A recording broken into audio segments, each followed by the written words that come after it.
উপসেট বা সাবসেট। কোনো সেট থেকে যতগুলো সেট গঠন করা যায় এদের প্রত্যেকটি সেটকে ওই সেটের উপসেট বলা হয়।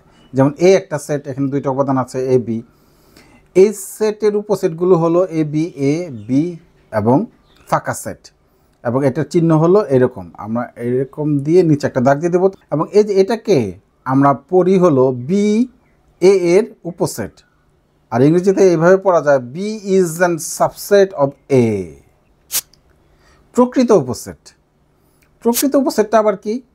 কোনো সেট থেকে গঠিত উপসেটের মধ্যে যে উপসেটগুলো উপাদান সংখ্যা প্রদত্ত সেটের উপাদান সংখ্যা অপেক্ষা কম, এদেরকে প্রকৃত উপসেট বলে।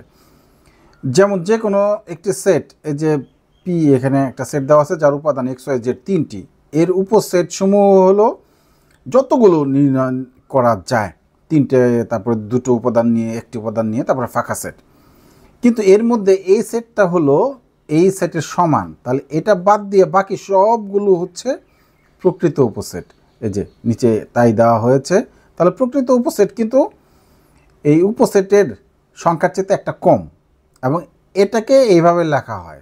অর্থাৎ আগে উপসেট যেমন এমন দিয়ে নিচে একটা দাগ দিয়েছিলাম, এটা হলো উপসেট, আর এটা যদি বাদ দিয়ে দিই তাহলে এটা হবে প্রকৃত উপসেট। সবাইকে ধন্যবাদ। গণিত ক্লাস।